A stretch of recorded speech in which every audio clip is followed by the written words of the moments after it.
I'm going deep.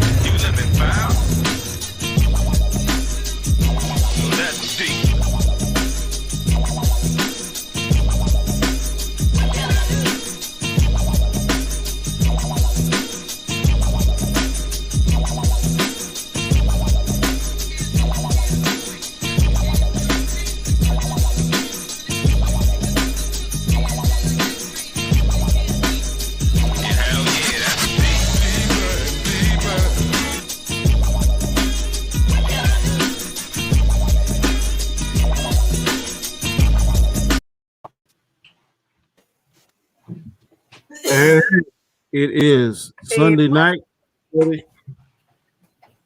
Eastern Time. It is the final roundtable for this Marvel series. It is called. It once was called the Falcon and the Winter Soldier. Now I'm going to call it Captain America and the Winter Soldier. That's what they said at the end.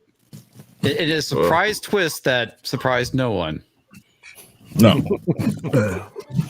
It was more of a surprise, like slight lean in a direction. Not really. No, there was no surprise. It's the Mephisto. Like... It's the Mephisto we didn't get. We actually got. What? Alternator, I'm sorry. I'm going to have to let the lady get ahead of you. I'm sorry, young man. It is A-okay. Just sorry. I'm going to go ahead and let y'all start around the panel. Just keep going because I'm going to have to quiet the herd I got over here in my other room. My grandkids are going crazy. Tell them to be quiet. But go ahead with that, and I'll be right back. Start with Anzo.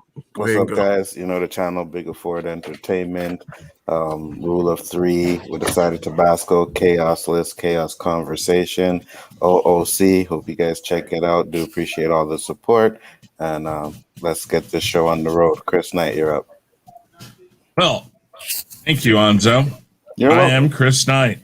What's left of him, at least. Don't show the staples again. I won't show the staples again because it'll throw my whole internet off again. I don't know what the hell was going on earlier. Messing up with internet. Wi-Fi, your staples.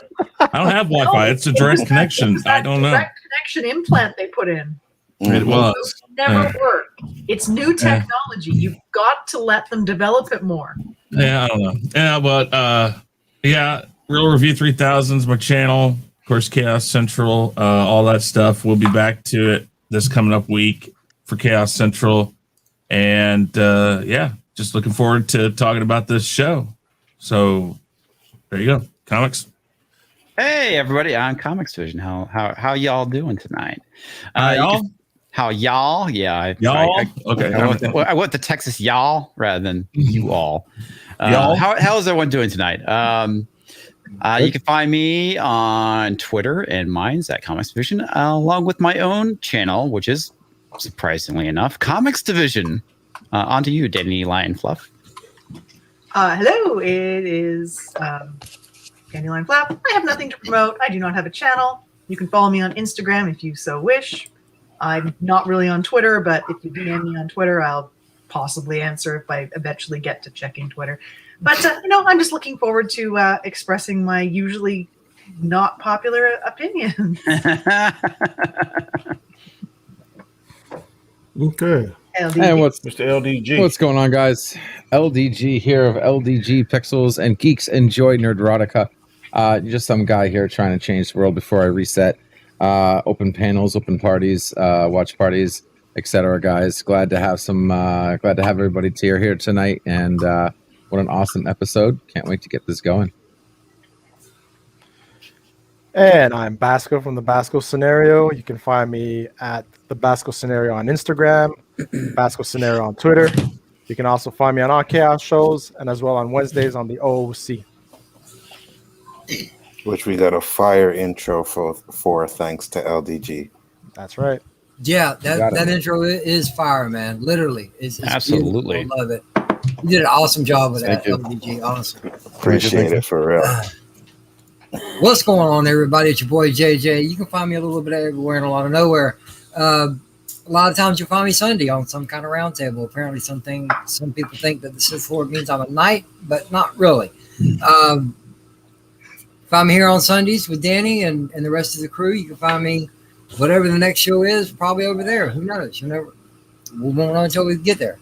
You find me Monday, also on Sundays over on Chris Knight's roundtable. Yeah, wrap up. And tonight, me and Chris and a few others are getting together for Jackbox Game Night over on OnStar's channel. Come by, check that out, play some games, hang out for a little bit at 11 p.m. Eastern tonight. Find me on my channel on Mondays. I do a weekly live stream called Randomness at its Finest. Come by, check it out, like, share, subscribe, all the fun stuff that goes along with it.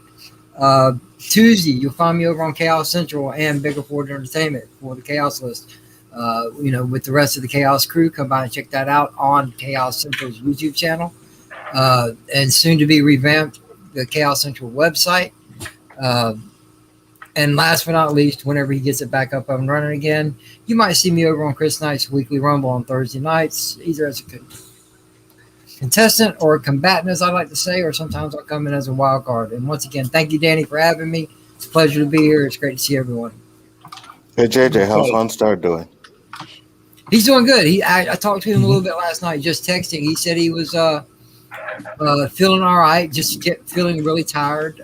He hasn't had any real symptoms, so to speak, but he's doing good. So we're keeping an eye on him. He's doing all right. What happened? Did you get the coof or something? Yeah. Yeah, man, he got the bear bug. That sucks. Yep.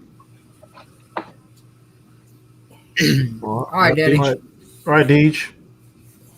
Yo, I'm Deej, and you can find me on my channel doing all kinds of random stuff and getting drunk. And yeah, I'm not too talkative at this moment, but I will be prepared when the questions come up. How long did the drunk go on for, Deej? Well, no, the thing was,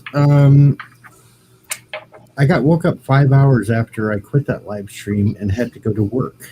Oh shit! Oh yes, those are great days. So Those were then, always If you woke up. So then I kind of went to Iowa for dinner because it's better over there. Not all these rules. And on the way home, I happened to stop by a little place that serves gummies and such. Good choice. Yeah. So last night was a lost night, and tonight's kind of turning into that, but we'll see. Dijon gummy. Yeah, DJ said some gummies. My man. Just to giggle. Well, actually, I have a chocolate bar too. I took a piece of that earlier, and My then man. right as the show started, I popped a gummy, and Don't eat the whole candy bar, please. Don't. I didn't. It's from Wonka's special room. Super special, super secret room. Yeah, he's floating all right. Ain't no burping gonna get you With down from this one. me, and you'll see 1 million colors of a different variation. I will say though, the back is not. hurting We're not right now, talking so about that's- acid here. We're talking about something else. Dancing bears everywhere, if you please. I've never hallucinated from weed. Did it taste like schnozberries? Actually, Yeah, I was looking down the list, and there was one called Snozberry. So you bitches are crazy, man. Come on. Austinator, what's up?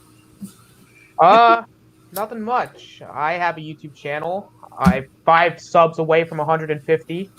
Nice. Looking to well, I just do a bunch of stuff over there, a bunch of game streams, read fan fiction. I don't know, I talk a bunch of bullshit over there. If you guys want to just go and check it out, go and do so. But subscribe to everybody. You can find me on everybody's channels at this point. Get everybody where they can where they need to be. Thanks for having me on, Danny. This is going to be a very interesting episode. All right, thank you all for coming. I'm going to jump in these two super chats before we get started. First is from Master Swag King Entertainment, $2 super chat. Thank you very much. He asked MSK, what up? Francisco in the finale. I don't think he was in that. Oh, he was totally there. You just didn't see Yeah, him. he was there. Oh, he was. He's I always think the there. butler is Mephisto. Could be. And another super chat was Again, from Master Swag King. Thank you again, good sir.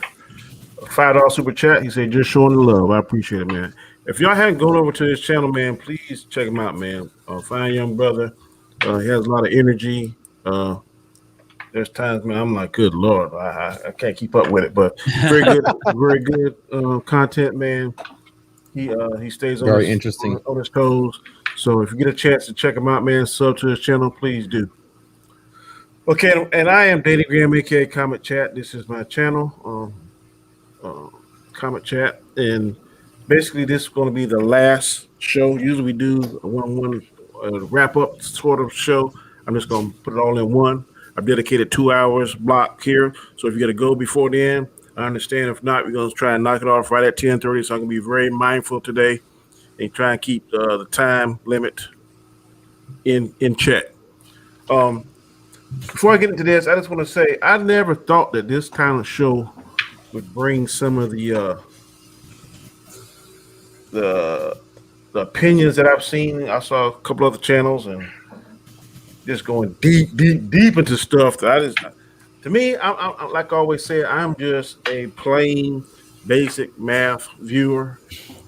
But some of the stuff that I've heard people saying, I just don't understand. We're probably going to get into that a little bit, but before then, like always, first word that comes to your mind. What's the first word to describe this last episode? You're going to start off with Mr. Anzo. What is your one word to describe this particular episode? Can't remember what word I used last week, but I'll say unbelievable. Unbelievable. Okay. Mr. Knight, what is your one word, sir? Explosive. This episode? Explosive. Okay. Mr. Comics Division, what is your one No, word? I don't have one word. I have a series of words. Of course he does. All right. Pick out the most descriptive word out of those series of words and tell us what that is. The only one I could really pick would be waste. Complete fucking waste of my time. Oh boy. Danny? Light him up. No, There's going to be a lot of this tonight, boys. I am not going to Phantom Zone tonight. This is going to be a very serious panel. Like I Oh, said, really? I watched other channels. Some stuff kind of rubbed me the wrong way. So we're going to get into it. We're going to get into it. Oh. So now it's going to be all serious. Ain't no Phantom Zone. So don't worry. I don't care what the hell you No say. Phantom Zones? No We gonna Phantom get Zones. So I into can it. finally say can Endgame finally say- sucks. Sorry, you I can don't say- care. Michael Jordan sucks. Oh, no, y'all motherfuckers trying my patience now. Hey, When I- come on, man. when I Michael Jordan say- is literally Black Captain America. When I Come on. say, WandaVision was the best show they've made so far. y'all trying to set me, ain't you? Okay. We're really testing Well, he them, said guys. no Come Phantom on. Zone, so Let's push this a little bit harder. They're just gonna Dandelion, kick us off the panel. what is your one word? Fine. Fine. Fine. It Okay. was fine. Fine. It was fine. All right. LDG, what's your one word? I would have to say, God, I mean, I did like it, but there was something I saw reflective. It was reflective. There we go. Reflective. Okay. Self-reflective, hyphenated with self-reflective. Okay. Guyscar, what's your one word? Illustrious. Illustrious. Ooh. Okay, good deal. You getting all fancy and shit. Damn. Yeah, did you have to massage your tongue to make sure you said that one right? Okay.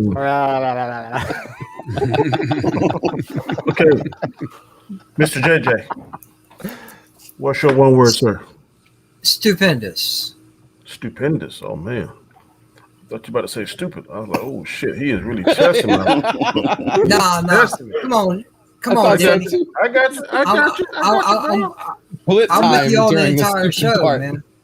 I'm with Y'all- you on the entire show. I thoroughly enjoyed it. So it's to me, I y'all loved it. testing my Phantom Zone, but I'm gonna stay true to my word. Deej, what's your one word, sir? And this is what's going to break the test. I see you Dandelion. This is what's going to break the test because my one word for this show is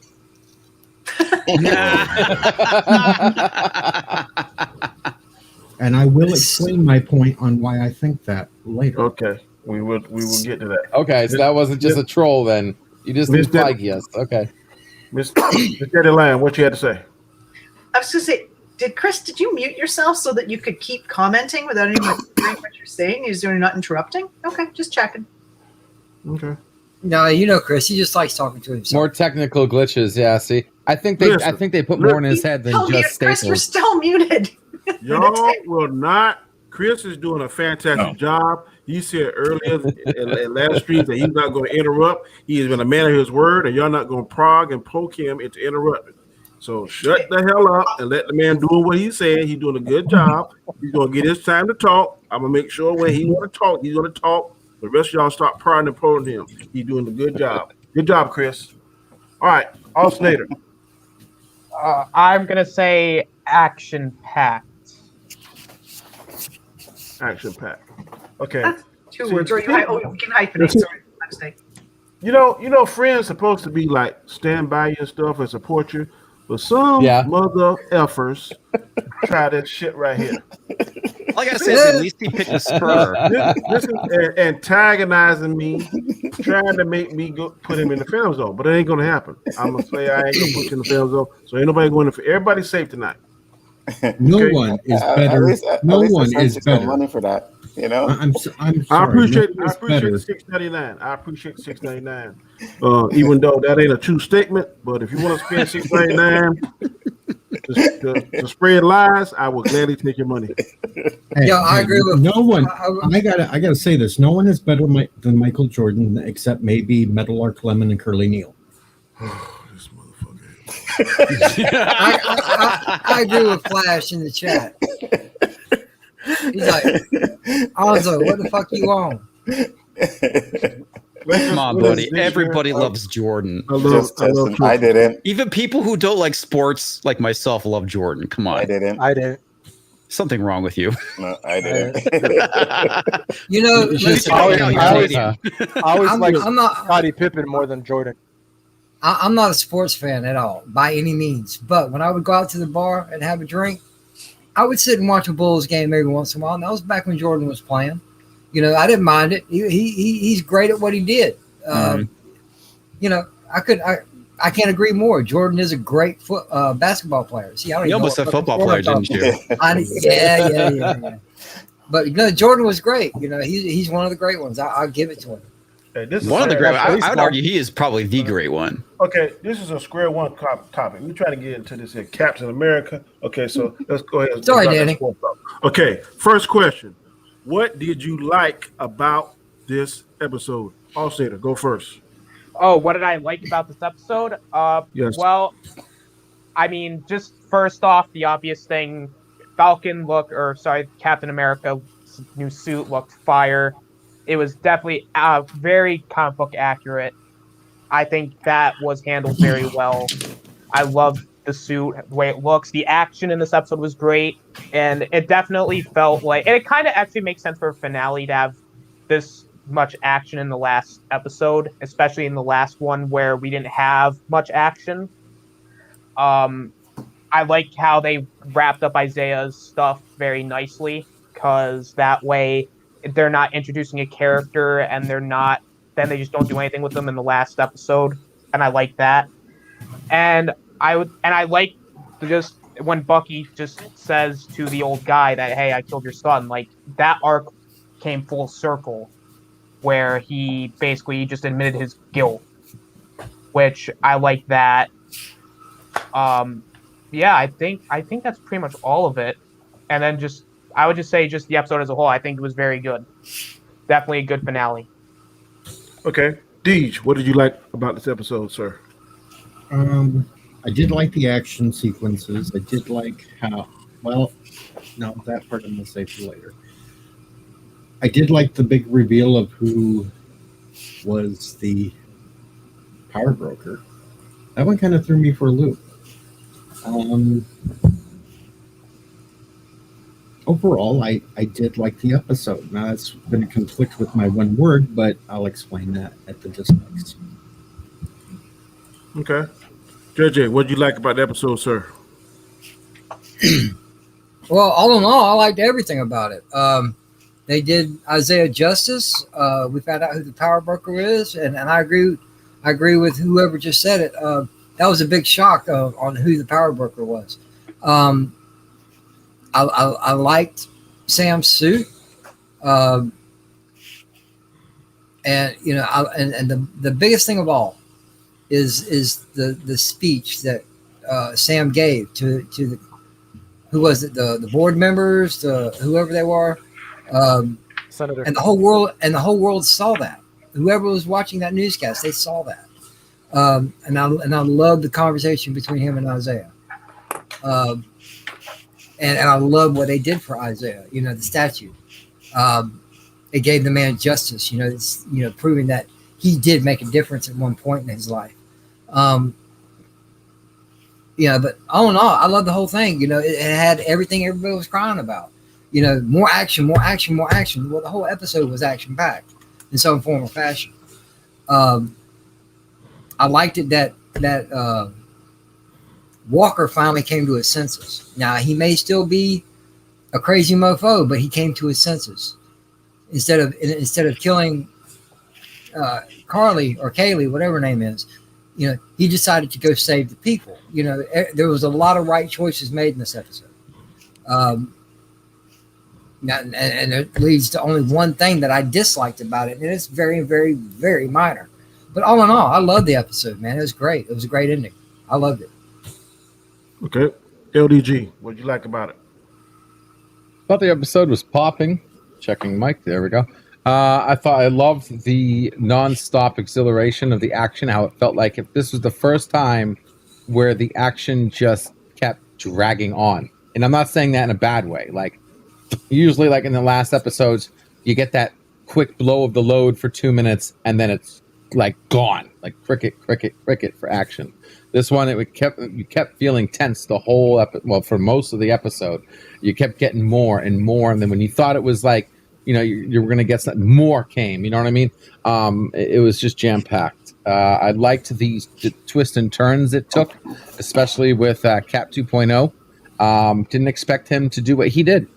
I also liked the most, and the reason why I said reflective is because there was something I keep seeing in Sam, where he keeps talking to the terrorists like he's trying to get through to them, and it's that was self-reflective personally for me, because I sit here and I see that there's a lesson there to be learned, that you could be wanting to do the right thing and talk to somebody, and the only thing more dangerous than somebody who's wrong is somebody who is wrong who thinks they're right. And you can sit there and give them chance after chance after chance and try to talk them out of it and try every single way to get them to try something different, right? Just like he said, he's trying something new and still failed. All the way up until the end, though, he tried fixing things the right way. And I see that reflective in my life. All in all, the ending I liked. The power broker, I enjoyed the power broker, though I do believe she's just the power broker secretary, I think. I don't think she's the actual power broker. It's the way she was talking, with some of the things that she said, kind of feels like she might not actually be the power broker, but the representatory, the proxy of the power broker. We'll see. I don't know. They kind of lined this. I like how they lined this up for a second season. I don't know if that's already been confirmed. Has that been confirmed? Has anyone talked about Captain America 4? Yeah, they're doing Captain America 4. Oh, so this is going to lead into a movie. Okay, maybe. So awesome. They might be doing the second season, but yes, for sure, Captain America 4. Well, if they gave Mortal Kombat a sequel already, and that was a piece of junk trash, they're going to give Captain America a movie, I'm sure. But yeah, how they left off on it. Loved how they left off at the ending. No humongous cliffhanger. Even when the power broker said her last words during the credit scene about, call up the people. We're going to have some weapons and access to this and that. It wasn't a cliffhanger that made us. It was just okay. Something else is coming later. But they closed up all the loose ends, as far as I'm concerned, and brought it to an end really nicely, I think. So I really enjoyed this episode. All right, Dascar, what did you like about it, sir? I liked exactly how it started, right off with the action. You got to see, I loved how the wings and the shield, all that choreography of the fights was nice. I enjoyed the whole fact with the Isaiah and the speech. You know, I liked it. It was necessary for what the movie was trying. Well, the movie, see, movie. It seemed like a movie. What the series was trying to do. You know, I was very skeptical in the beginning, where I thought it was going to be about, you know, racial every single episode. It wasn't like that. The way about it and how it ended, it came full circle in a nice way. Um, I liked that whole thing. I liked how it ended. I liked the whole everything ended properly. There are certain things I didn't like. I'll get into that later. But like LDG said, a lot of points. I'm just not going to repeat it. So yeah, overall, I like the choreography of the fight. I like the suit. The suit meaning, sorry, the wings and the integration with the shield. And yeah, that's about it. All right. Candyland Fluff. What'd you like, man? I also liked the action. It was very exciting. I liked John Walker's story arc in this. I thought that was quite well done. I'm really looking forward to Thunderbolts, because this seemed to really set up that more than really even have much to do with itself. And yeah, I mean, I had a few issues, but I'll talk about those later. Okay. Comics. What did you like about the episode, sir? The thing I liked the most about this episode was the fact that it actually had action. So that is definitely addressing one of my issues throughout this entire series. It was, and the majority of this episode was nothing but action, and it was very well done. I like the fact that, and sadly, this is the only character that truly has a story arc. John Walker had a full circle story arc, which ended very well. I like the fact that he made the decision to go and try and save the people rather than go after Carly. And though it was a bit of a half-assed story arc for Bucky, I did like the resolution for him, and it was probably the only emotional invoking moment for the series for me, sadly. What was the other thing I liked? No, that was all three. That's it. Okay. Chris Knight, what did you like, sir? The action, all of that, definitely for sure. I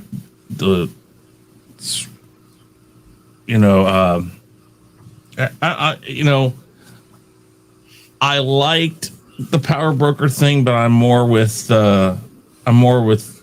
LEG on that. I don't think she is. I think it's too lazy to make her that.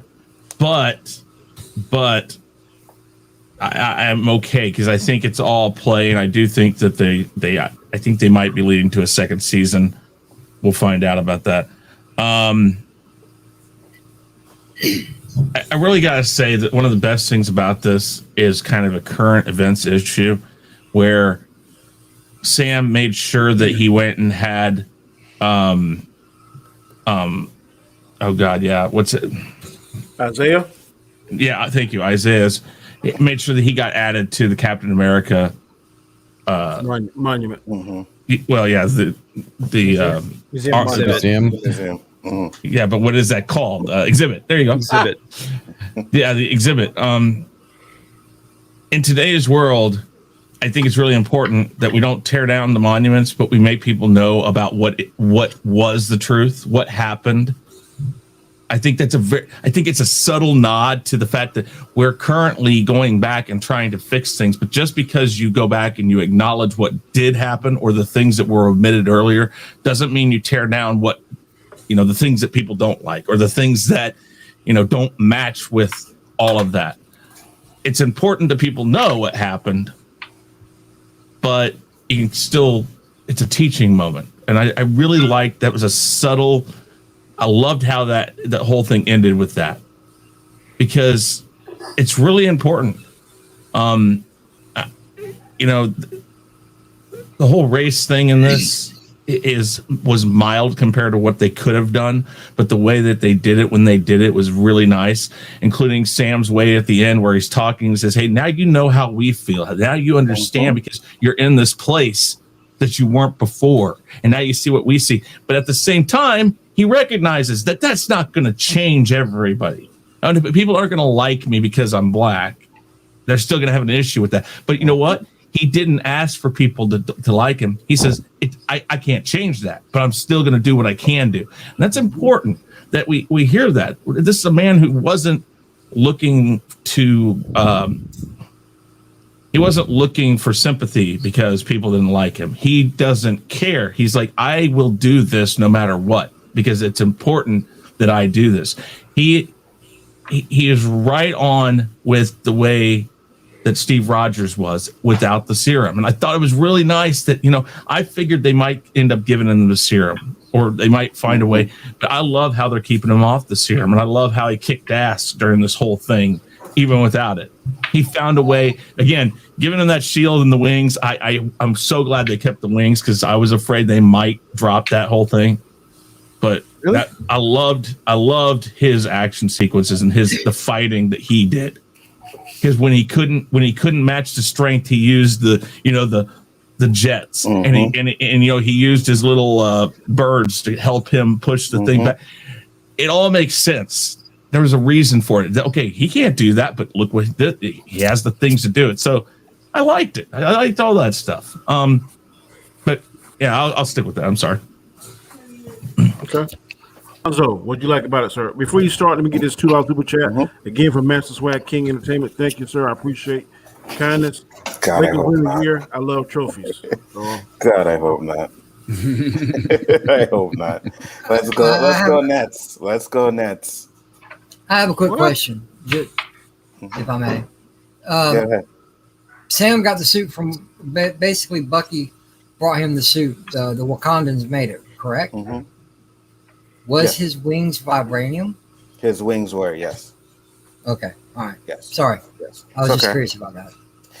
Well, that's what I was gonna say. I love the suit. I thought it was it looked comic book accurate. I loved it. Loved the wings. I loved the way he was fighting with it. You know what I mean? I even loved how they showed that he doesn't have the power, because when he shoots the shield at Barack kicks the chair, the shield drops on the floor. You know what I mean? If that was Captain America, it would have went right through that chair. So I like that. You know what I mean? The way he was flying around with the shield and everything, that was a good part. The action scene was amazing. From episode 1, the way he uses those wings and stuff like that is amazing. I did like the U.S. agent stuff, and when he had the choice to go after Carly or the truck, I was like, come on, dude, go after the truck. You know what I mean? I was like pushing for him to go save them, even though like he's kind of the one you're supposed to not really like in the show. But I like that, and then when he started working with them, that was really good. The speech that Sam gave was absolutely on point. It was so good. You know what I mean? And I know a lot of people think that, maybe it's not or whatever. But, when you live in our shoes, everything he said was on point, like 100%. When he was like, 1 million people, like Chris said, 1 million people will not like me because I'm a black Captain America, that is absolutely correct. Now, he's not saying everybody won't like it, but there will be millions of people that will not like the fact that he's a black Captain America. So all that stuff was on point. I'm pretty sure we'll get into more of that stuff after that. The Isaiah stuff was really good. You know what I mean? When I was watching the show, someone was telling me, they almost teared up. I think it was Poe. Said they almost teared up at the end. I was like, why? And then when I seen it, I was like, yeah, I can understand why, because that was a really good scene, man. The way Isaiah Bradley came and hugged him, and you could actually see like he was almost tearing up. That was a good scene. Episode was really good. What else did I like? That's it for now. I'm pretty sure other stuff will come to me, but right now that's what I remember. That's what I like.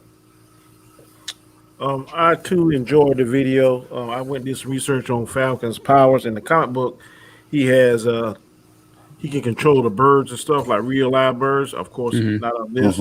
Also, when he got his suit from Wakanda, he's able to control the wings like with his thoughts. So they got some kind of cybernetic connection, whatever. So that's I think why he can do his wings and fly and do those maneuvers, because it's like his thought goes straight to the wings. So they hadn't got that deep into it, but that's what the research that I've done shows what the Wakanda suit can do that his other suit couldn't do. But so he got a suit from Wakanda in the comics too? Yes. Oh yeah, I didn't know. I'll see the link. I really enjoyed this. Like Anzo said, the speech really touched me. I know some people call us preaching and all that kind of stuff, but I thought it was appropriate. I don't. When I see an episode or I see a show, my mind doesn't automatically go to any kind of political agenda. I just don't give a damn. If the show good, I'm gonna watch it. If it's crap, like WandaVision, I didn't watch the first episode. I watched it, but y'all heard what I said. This shit is crap. I'm not digging deep. I'm not digging under the surface. But if it's brought to my attention, of course, I'm going to speak on it. But definitely, I enjoyed this episode. I'm definitely curious to see how it's going to progress into a second season or to the Captain America movie. I'm ready to see either one of them. I definitely like how they did Walker. I think Walker is going to be an anti-hero. The one that kind of is good when it suits him, it's bad. I think that's the way they're going to go with him. So I'm curious to see how that's going to play out because it kind of looked like him and Captain America kind of gave each other the nod that maybe Sam is feeling him a little bit now, or I'm not saying completely trust him, but okay, man, you're going the right way. So that's another Captain America trait. Captain America is forgiving the people and giving them a second chance. So maybe he's trying to follow in his mentor's footsteps and give U.S. agent a second chance. Whether or not what he does with that second chance, hopefully we'll see in the movie, or maybe even in Loki. I don't know how Loki's going to tie into this, but maybe it will. But definitely, I like this episode. Very good. Now, Anzo, starting off with you this time around, sir. What didn't you like about this episode? And I, like you guys said, we're not 100% sure, but I don't like the fact that they made Peggy Carter the power broker. Sharon Carter. Sorry, my bad. If she ends up being the power broker, I didn't like that. Because they were hinting at it through the whole series, you know what I mean? And I thought it was maybe a misdirection, but it ended up being that it was her. And I'm like, nah. I was hoping for something more, but like I said, I'm hoping that we find out that it is actually General Ross, and maybe she's working for Ross or something like that. That would be cool. What else? That's about it, to be honest with you. Nothing else I really didn't like about the episode, other than that. So yeah, that's it. All right, Chris, what didn't you like about the episode, sir? What Anjo just said is exactly where I would go. I know I said I liked the way they did her thing, but if they're going down the road where she is the power broker, no, it was too lazy, too expected. It was literally, you could see it coming 1,000 miles away. And while I don't necessarily need some sort of oh, wow, it's this person, some originality and thought would help. So if that is what they're going for, I'm sorry, I don't like that. Now, I didn't mention this with the like, but I will go with I liked it, but I don't like it depending on the whole thing here. When Bucky goes and tells the guy, he's let out of the apartment very easily. This guy obviously isn't pissed off. He's probably just trying to process it all. But I don't know if they were trying to go for the feeling of he was already told by Sam, listen, don't worry about your resolution, worry about theirs. And so maybe that's them trying to push that off on the viewer because we really don't know. He goes by, he sees the guy with the girl that he asked out and all that, and he walks away from it. It's like, I probably would have done that whole scene with a little more direct explanation because I'm sitting there going like, well, so does the guy is he afraid of what the guy thought? Was he told by the guy, I don't ever want to see you again? What's going on there? It's like this question mark. I'm gonna make a kind of smart ass comment. 90-year-old man, you ain't gonna be too pissed at the Winter Soldier, bro. Well, okay, but I mean, I liked how he said it. He was killed by the Winter Soldier, which is me. And maybe we don't see this part, but maybe he said, I'd like to be able to tell you I could have done something, but I was not in control of myself. I just think that they could have I didn't mind the scene. I just think they could have done better the way they shot it. We knew that was going to happen. We were pretty sure it'd be the last scene that he had, and it was. Those are the two things, and the Bucky thing is more of a gripe because I'm not understanding how they were going for it. They were going for giving us the same feeling that Sam told him he would have, which is don't worry about your resolution, worry about their resolution. So they're basically making the viewer not get complete resolution. All we know is that he told the guy, which is at least what the guy wanted to do. He wanted to know his son was dead. If that's what they're going for, fine. But then they didn't need the scene where he goes and looks at the girl and the guy being there either, I guess. I don't know. That's more of a gripe, but definitely the Carter scene, I can't buy her as the power broker. I don't like her like that. It just doesn't work for me. So if they are going down that, confirm that, did she? No, Sorry. she didn't. That She is didn't no. actually say she was the That power is broker. why It was I'm going with implied the thing.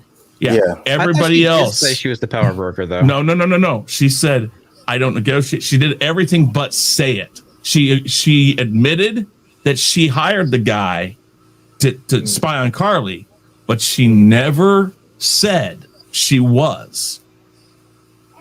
Everybody was assuming.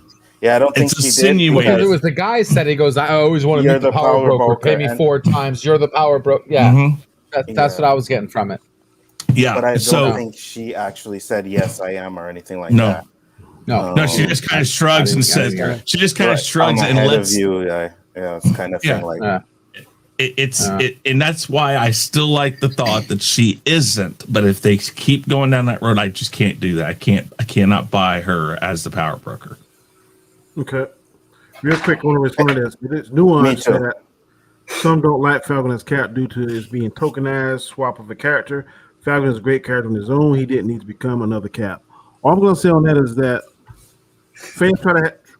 some fans want to have it both ways. They'd be like, I want something that's comic book accurate. Then, well, that's not in the comic book. Well, this was in the comic book. Whether or not Sam Wilson would be a successful Captain America as Steve Rogers, probably won't, but at least they're giving him his one opportunity. So you can have his one shot to see whether or not he can be able to carry that moniker in this upcoming movie. If he does, fine. If he doesn't, then they'll probably bring back Steve Rogers, which is cool in my book. Don't matter one way, but at least they're not making something up like another movie that shall not be named. and I want to say I kind of disagree with the tokenized thing because the Captain America mantle is being passed down. It's not like they just created a black guy and said, "Yeah, we're going to make you Captain America," right? Mm-hmm. There was 2 choices: to pass it down to Bucky or to pass it down to Falcon. So it's not really tokenizing him. It's just Bucky was not in a position to be Captain America at the time, so it was given to Falcon. So I disagree with that tokenized stuff. I think what he means is that Captain America, is Captain America. It's not like Black Panther. Like there's only one. No, Captain I know. America. No, but there isn't. There is more than one Captain. No, America. I know, but I think that's where he's going. Like Captain America earned to be Captain America. He earned to retire that name as Captain America. Hold on, I got a question to ask though. Why wasn't Bucky in a position? Because he was a murderer. Over it. Mentally. Not mentally. He was basically considered a terrorist. He's killing people. He passed it on too, and they basically skipped over that whole arc from the comics. They did, and they just went straight to Sam, which is still comic book accurate. I can't remember when he got it, but I'm okay with it. It was 2014, 2015, right around there. I mean, it wasn't quite. It was like in the beginning of stuff being, some of the question marks, but I don't have an issue with this. If you rely on just the movies, Steve saw something in Sam. That's why he got the shield. And at that point, and I agree, Bucky was in no position to be able to take on that mantle because of his past. But and Sam finally took up the shield and finally did what.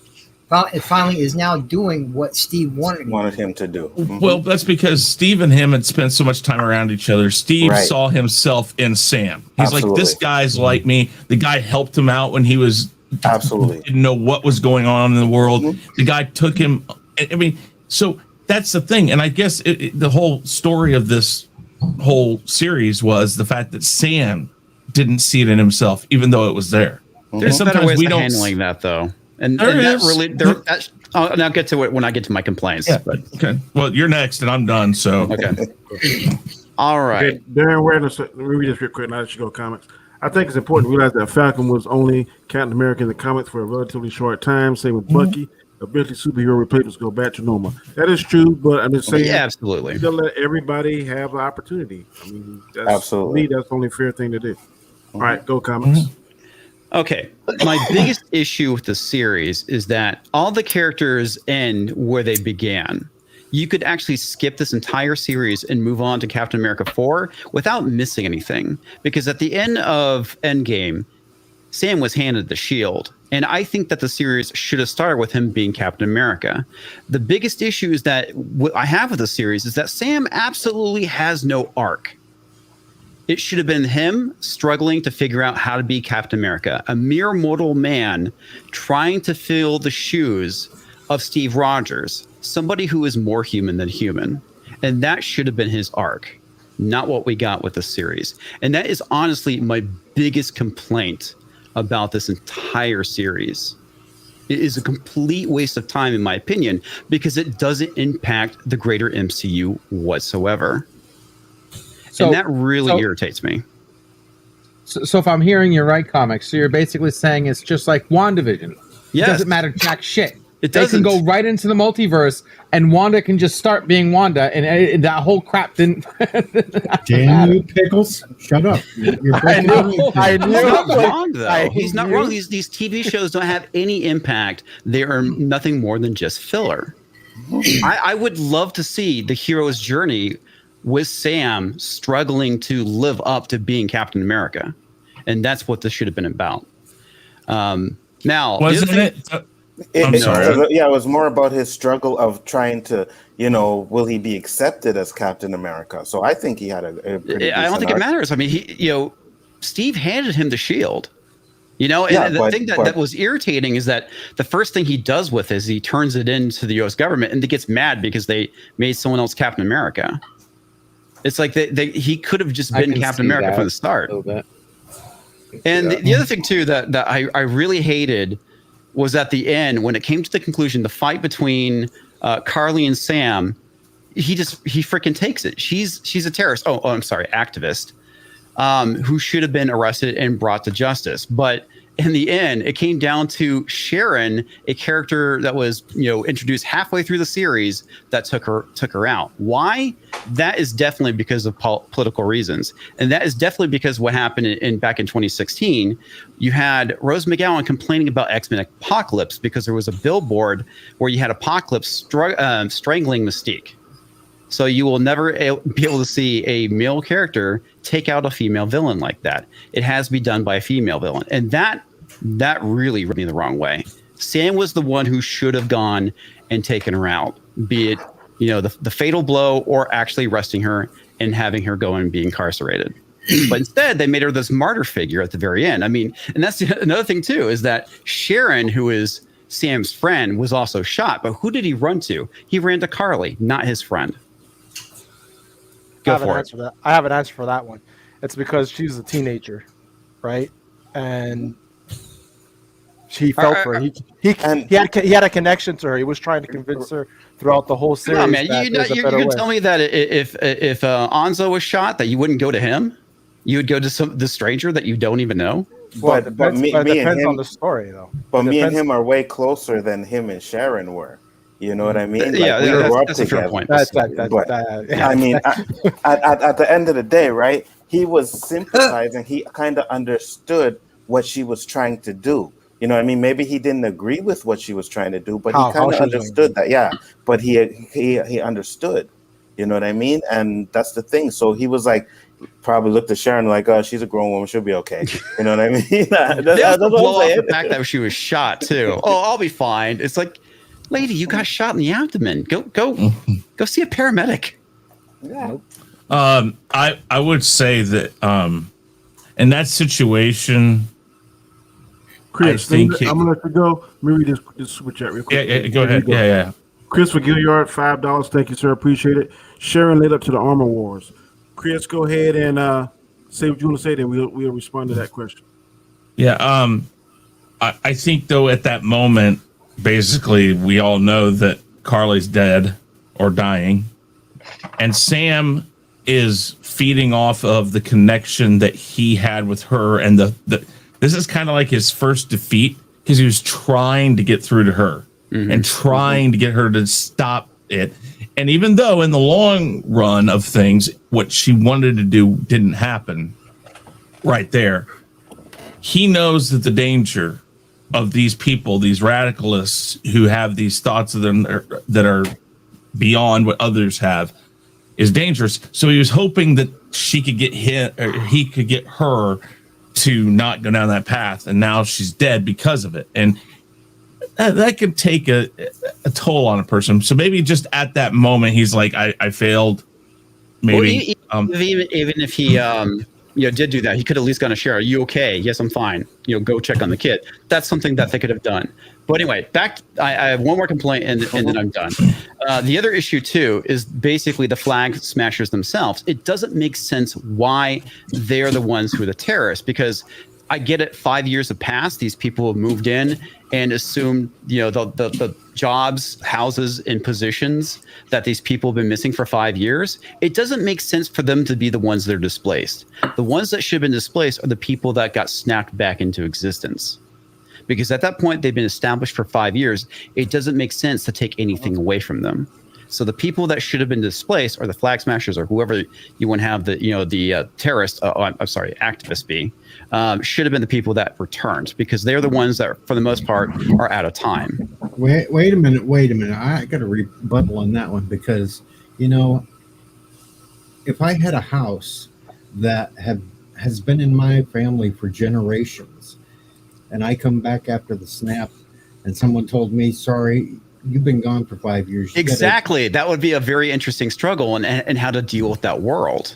I mean, that's the thing. I mean, think about the people that were not snapped out. What happens if your wife disappeared, and then it's been several years, and you go and remarry, and then suddenly she comes knocking on the door? What kind of interesting conflicts you can have within that world of the fact that the world has gone on without you, and the fact that you have all these people that were displaced. You already had that movie with Tom Hanks. Which movie was that? Well, he had Bob, went to the island. Castaway. Yeah, but I mean, Wilson. I mean, that's exactly it, right? Except this is on more of a massive scale. Like I said, I think that the Snap works as its own independent, like, kind of sci-fi series or whatnot, but not necessarily for the MCU, because this totally just throws a huge monkey wrench into things, and it was a very bad mistake in my opinion. Anyway, that's all I got. What was a bad mistake? I'm sorry, I stepped away for a minute. The blip, the 5 year jump. Okay, so you don't think that make it more interesting? You think that's a mistake to integrate? I do. I think it's a huge mistake. I think it's something they kind of painted themselves into a corner that they don't know how to deal with. Okay. Dandelion, what didn't you like about this? A couple of things, nothing major. First of all, I know it's comic book authentic and stuff, but I was really underwhelmed by the new Captain America suit. Like, anytime someone's wearing a helmet and their ears are sticking out, I'm just like, you pressed my luck, boy. I know. I don't know. It was underwhelming. Somebody pointed out it looked like A-Train's costume from The Boys, but A-Train's costume looked better. I don't know. I don't know. Like, they're so good at taking a suit from the comics and sort of making it look somewhat current. And I didn't quite. I didn't. Anyway, that minor thing. And I know Flash was underwhelmed by it too. I think it was Flash. Sometimes it don't work because Aquaman's suit didn't work to me. So yeah, that's legitimate. I was just like, man, and then there was that extra like jutty out kind of just chunks on the shoulders. I don't know. Shoulder pads. They're making a comeback. Like 80s happening. Yeah. But not quite. The other thing, I mean, we saw Sharon kick so much ass in that other episode. I would have really loved to have seen a throwdown between her and Carly, to be honest. Like, they did so much choreography, so much action. And I know it's really obvious, have the ladies fight each other. But I just think that, that would actually have been a really cool fight scene to see, rather than just shooting each other. Or I know they didn't shoot each other, but those two come up against each other and all they got is guns. I don't know. I just thought that they could have had a good throwdown between those two. Obviously Carly would have won because super soldier, but anyway. And then the final thing that I know it's also kind of like, but it really took me out of I'm really good at suspension of disbelief. I'll accept all kinds of weird shit movies. When Falcon America is in front of the truck, pushing it back up, and now he's just still a dude. Yeah, he's still a dude. I believe that his jetpacks could propel that up. I don't believe that he would not have been crushed between the jetpack and the truck. Unless his entire suit is vibranium, in which case he would have done a lot better in those fights. If you go back to that scene, you see that he puts the bumper of the truck on the jetpack itself. And it was only after the two things that come out and go on the hood that he goes onto the top of it. Mm-hmm. Even so, I don't know. I just, it wasn't that obvious to me that suspension of disbelief on his jetpack. It's still, he was holding it with his hands or even on his shoulder or whatever. That one just sort of, it just didn't quite work for me. Just kind of look at it like Iron Man suit. Iron Man suit. Yeah, but Iron Man's suit is like a solid iron suit. This suit, but his is vibranium. Haven't been told that it's vibranium. The only thing we know is not his hands, though. Comic. He was touching that with his bare hands. A chain is only as strong as the weakest link, and if the weakest link is bone and flesh, that means your hands are breaking. Yeah, and the same thing when Bucky was pulling that door open. I believe that handle would have snapped right off before. Yeah, that's kind of something I wondered about too. That was kind of there was a few little physics moments that took me out. I'll like I said, I'll buy all kinds of stuff, even though pipes fell in the water and stuff. Sure, because he's got the super, vibranium wings that are protecting him. But there was just a few little moments where I believed in the vibranium, but I didn't believe in some other element or component. That was sort of the only things that really kind of I didn't quite buy. They took me out of the story. I also agree with a lot of the stuff you said too, comics, some of that more, narrative issues. But again, I was willing to just, accept the narrative issues as they were. But the physics need not apply moments. Yeah, I know that got mentioned in the chat too, but it's come on, dude. Even comic books, there is still some basic form of physics. Yeah, it's not real world physics that are here. So we have to remember that. I know it's not real world physics, but that really didn't work at all for me. Unless we'd been told that his entire suit is vibranium, in which case he would have done way, way better in all of his hand-to-hand fights. It came from Wakanda, so I guess. I don't know. I'm still. It's vibranium laced. Something. Maybe. If I can answer something from Tim earlier that he mentioned about not seeing the end credits. I did see the end credits, and then he said, "Oh shit, I hit the wrong thing. Oh well, I might go away." Yep, you did. Please. Yeah, you're gone. Thank you. Yes. Bye, Chris. Put himself in timeout. Nice. Chris put himself in timeout. Why? I don't know. This is mute button. Yeah, I'm not too sure there's anything else I really want to nitpick over. That was really the thing that stood out the most for me. Cool. Who was trying to enter my studio? Probably Chris. Chris knocked himself out. He's probably trying to get back in on his phone. Yeah, this is just a shadow. There he is.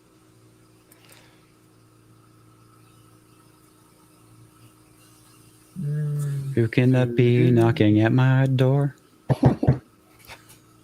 It ain't working, bro. It won't let you in. All right. So in the meantime, I'll go.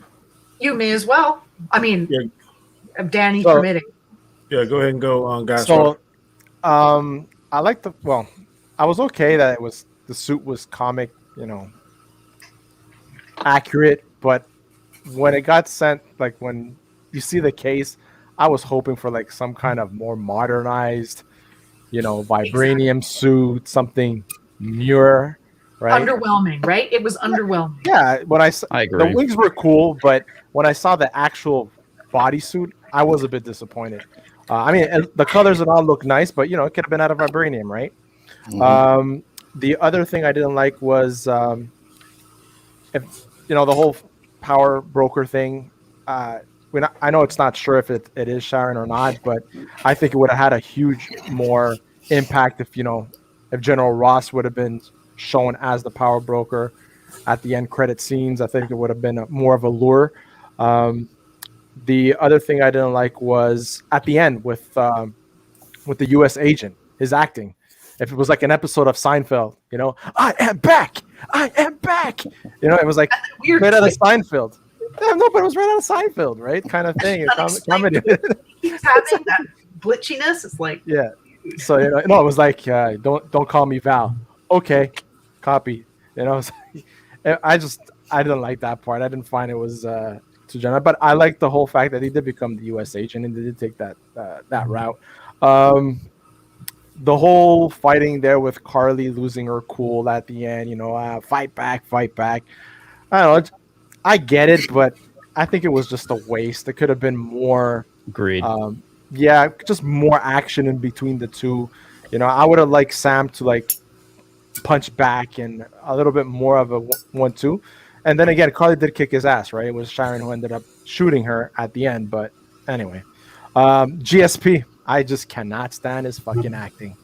But I like the fact that this time he decided to speak French and Quebecer French and not try to force his bad French from France that he was trying to do throughout the whole series. So I'm happy with that. And that's about it. Okay. LDG, you're next, sir. All right, let's wind up. I like the action from a production standpoint. I didn't like how cheap some of the choreography was good, but they cut corners, right?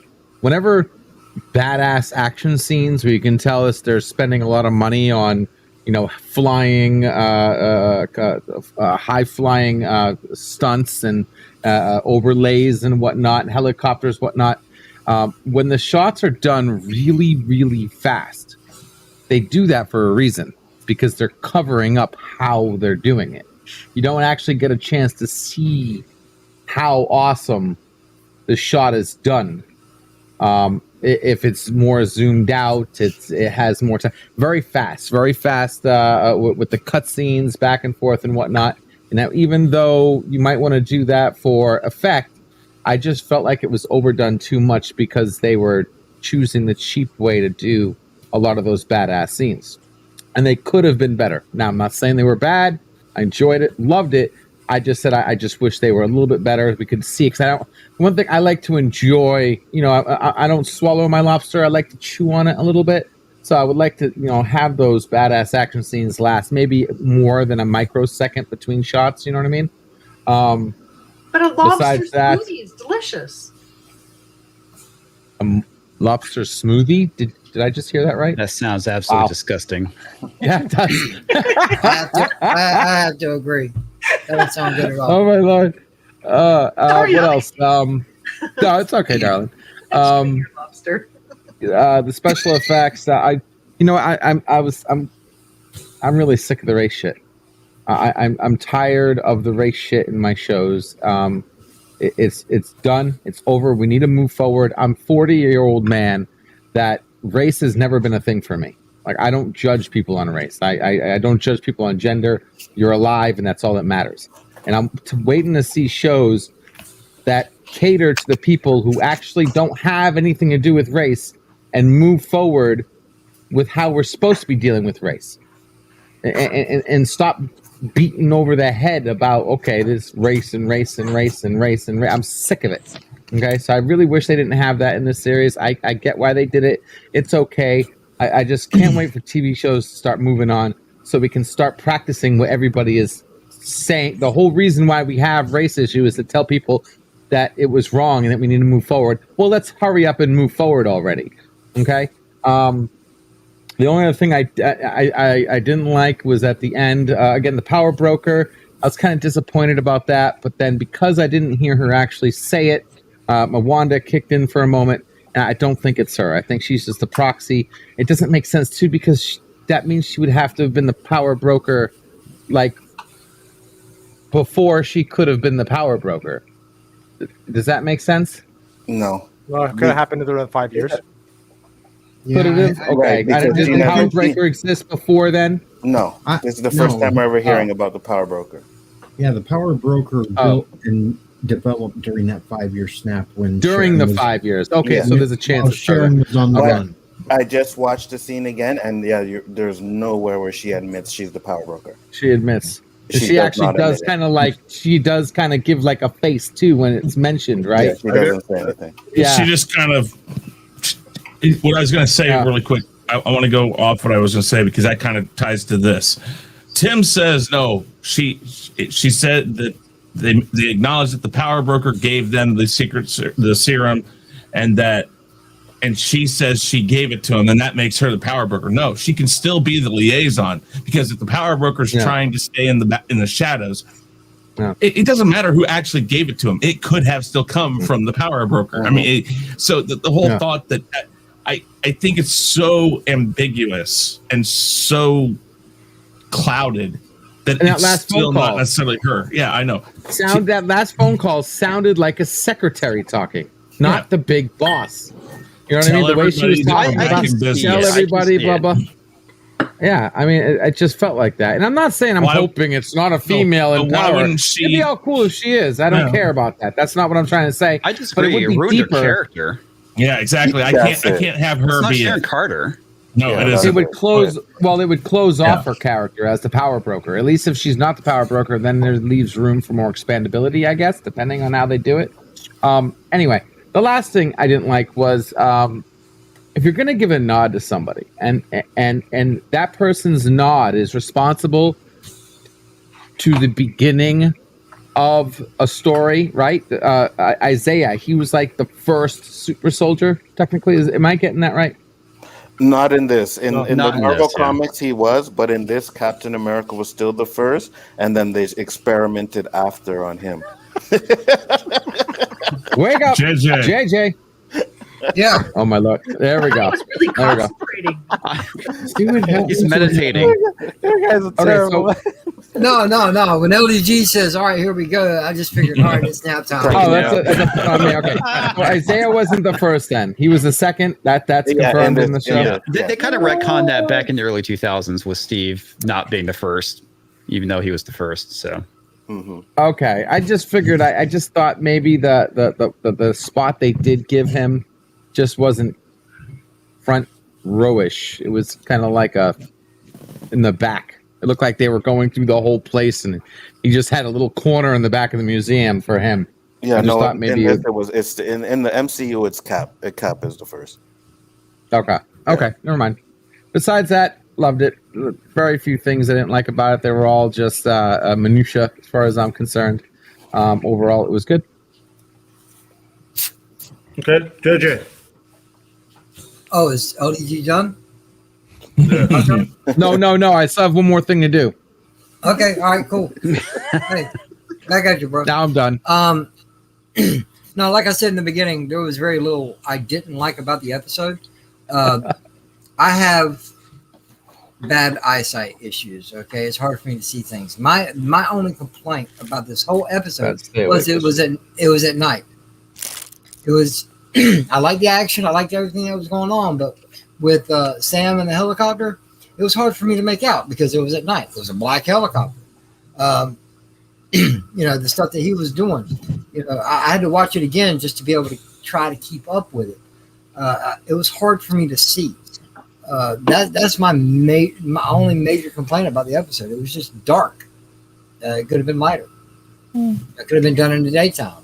Sunset, That something. second helicopter, I have to go back and rewatch. I'm like, what happened? Yeah, I can barely make it out. But that's just me. The rest of the episode flowed well for me. I like the way everything went. And the old man at the end. I wish they would have gave more context to what Bucky told him. How Bucky explained it to him. Was he cool with it? Was he not cool with it? Because when you see Bucky walking by the bar window where he normally went every day to talk to, whenever he showed up at the bar, to go have a drink with him or do whatever with him, you know, you see the old man sitting there having his drink. And now Bucky's going by the window instead of going and hanging out with the old man. You know, what happened? How did it? We know kind of how it happened, but not everything. You know, kind of let that, you know, hey, all right, y'all use your imagination. And I didn't particularly care for that. But that's it. You know, I love the rest of the episode. Okay, good deal. Deej, what are your thoughts? Oh, hell. Really? No snoring, people. Come on. Let's see. I wasn't sleeping. My thoughts being number 8 on the panel here. Things have been pretty much closed over. I was going to bring up the whole point with Bucky and the old man at the end. Did not like that one, but JJ covered that well for me, so thank you for that. I didn't like how everything was crammed into one last episode. There was still too much that they could have went over better than how they just packed it all into this one last episode. The power broker thing, the whole rap thing, and how he got the message out to kill the last of the super soldiers. That's just real glossed over. It felt like WandaVision to me. Everything trying to be forced into a short last episode when it should have been at least 2 episodes. Okay. And now, Well, I caught that like 2 episodes ago. All right. Alternator. What do you like about this? Well, there really was not a whole lot that I did not enjoy. There were a couple things, like the power broker thing. I really hope that it's not Sharon. I just think because I think this is just a problem with the show. Like, not really a problem for me, but it did feel kind of predictable. Well, not kind of. It was, like, predictable. I'll just say that. The show was predictable. Now, I'm okay with predictable as long as it makes sense. And it made sense, so I was okay with it. But I really wish that they kind of went somewhere, like, different with the power broker. And I hope that's where they're going with it after this. And even though I like the scene, I do agree that I really wish we gotten a little more with the Bucky and old man stuff, because they need to clarify more about it. And there was just like, it just was just really weird. And I wouldn't say it was awkward, but I would just say it was just kind of like, I really wish we gotten more information. But but overall, I don't really have much to complain about. And then I guess maybe the last thing would just, again, like I said before, is just the structuring. I just think they need to make it more episodic. I remembered one other thing I didn't cover. It's a small thing. It's a small thing, but I didn't like after the fight how Bucky and Walker just walk off together like they're old pals. Yeah. There seems like there should have been some more animosity or something at that point between the two, because Bucky just witnessed him murder a guy not too long ago out in the street with a damn shield. You know they got short memories in the comic books world. Yeah. But the other thing too, Walker was actually trying to be nice to them, get their health from the very start. So that was something different than I thought. I did not see him coming back and literally not posing any harm or concern to them. I thought it was going to be like he was going to be after Carly and fuck you. To them. I thought the same thing. Get in my way, and I'm going to kill you too. But I did like that they didn't do that, because that would have been that would have been, predictable, right? But you wouldn't have had an arc. Yeah, but we know he's not done with his whole agenda. We know that. Okay. Well, I really did like everything about it. I want to comment on something that LDG said. He said that he's tired of seeing the race stuff and all this kind of stuff, racism. Well, I'm tired of seeing it too. I'm tired of living it. I know some people say there's agendas and this kind of stuff. I'm sorry, but I can't forget it. I mean, I just can't. I live in a profession where I can't forget it. I look in the mirror, I can't forget it. If you look like me, have my same skin color, and you have not experienced racism in this country, then you lucky as hell. That's all I can say. I want to meet you. So these shows that show it, it don't really piss me off. It don't really aggravate me because I live it. I mean, Me too. Yeah. they ain't gonna shove it down my throat. And if I feel like any kind of show is shoving something down my throat, I got the power to hit my remote control and turn it. So nobody is forcing anybody to watch anything. So at the end of the day, if you're tired of seeing racism, then you got to make a conscious change to change it. This show, I hear a lot of people say stuff about there's a black man preaching and all this kind of stuff. Hey, I don't care if you're black, white, blue, or green. If you're telling the truth and you're saying something, I'm going to listen to you. I thought the speech was profound when I heard it. Some people, other channels didn't like it. That's their cup of tea, but facts. Just try and switch skins one time and just see the other person's side. I'm one of you when you go on a platform and be talking all this crazy nonsense. That kind of gets me heated sometimes when I hear walked down the street, bro, and got called a nigger just for walking down the street. Dude walked by me. Sorry for saying the N-word on the stream. My bad. So, but I was like, and I walked past him the first time. I didn't hear what he said, and I had on the Steelers jacket, and I thought he said something about Steelers. But then when I came back from the store, I passed him again, and it was an old man, and he was like the N-word. And I was like, what the F did you say? That's terrible, dude. Seriously, like just walking down the street, but that's what I'm saying. Go ahead, Danny. Sorry. I can remember when I was a little boy, the Ku Klux Klan is marching in my town on Main Street. I can remember them days. So all I'm just saying is, before you say something, think about the other person's shoes before you say something crazy. It's just my thing. I'm sorry, Dandelion. Go ahead. You got to say, man. Yeah, it's cool. Just I actually thought that, I understand the whole people getting tired of like social justice issues being implanted onto shows and it not really working. I actually thought that this was trending in the right direction, or they made the social justice like more part of the plot, like more with the flag smashes as much as anything. And I actually kind of liked all that. I liked that it was sort of like, because there's so many people who don't get that, who are racist, right? And you see it all the time, right? And so I do think it's important to cover those issues, but I do think that oftentimes the methods they aren't done very well. I don't think it's done very well. But I've said before on other streams, I think it's an important thing to do, but they need to do it better. They're not doing it well, and this was leaning in the right direction for me. I thought it was starting to be a better way of covering some of those like issues that everyone's always like, oh, this is too woke, that's too woke, whatever. Like, we all need to be a little more aware of everyone else.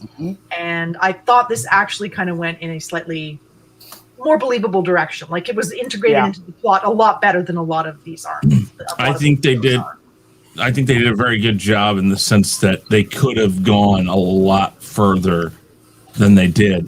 But the one thing is Sam kept it grounded. He was given the chance to use it as a crutch in many different opportunities, and he kept on saying, "I don't care. That's not that.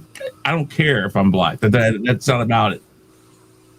He didn't use it as a crutch, so it was kind of like that's a little bit of a stopgap there. It's there, but I think that's an important message. Is that he knows the discrepancies that are out there to him. But he didn't care about that. He's like, I'm still going to fight I'm going to fight for everyone. And he wanted to live a life where it wasn't important, where it wasn't an issue. He wanted to live in that world where it's not an issue. And so he acted as though it wasn't an issue. And it was constantly thrown in his face that it was an issue. And I thought that was actually like intentionally done. That it's like, dude, I just want to live as a human being. And it's constantly like being like obstructing his thrown at him, despite the fact that he's like, I don't want to care about that. And he kind of had no choice. I think I don't think. Oh, go ahead, LDG. I'll just make this real quick because I'm really polarized on this. So I'll just try to. I'll keep this short. I don't think the race thing fit. I think what might have fit more was the fact that he wasn't a super soldier, and Yeah. I would have liked to have seen that kind of You ism. mean that thing I pointed out earlier? Yeah, the fact that he was a regular person and people would have judged him. You can't be Captain America. You got no special powers. You're not even a super soldier. Like that kind of discrimination, I think could have added to the story, should I say. Added, not replaced, added. I'm not saying race should have disappeared, maybe be a factor. But I just don't think a lot of people saw an issue with a black Captain America. I mean, I didn't. You didn't, I didn't but see it it at all. would happen, I didn't. though. I get that, and I'm not saying remove it. I'm just saying it didn't need to be the hard anvil. But I it would have really thought wasn't. it would have Though. hit It more was more part of home. the story, though. That's what I'm saying. Like it wasn't one of those. It wasn't like The Last Jedi or those type of things where it was shoved in your face. This.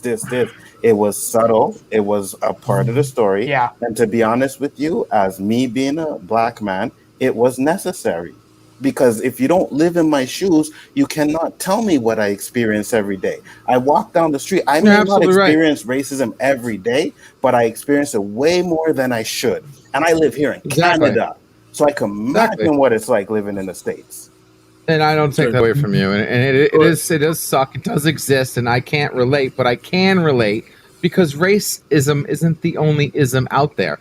And when I was growing up, I was hit with some ism that was just as bad that made me want to kill myself.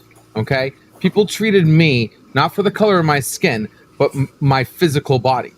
And treated me just as much shit as racism is concerned. Treated me like ignored me, completely treat me like trash, and it had nothing to do with my skin color. But there are other discriminations that hurt me just as bad. Yes, and no one's taking away from that.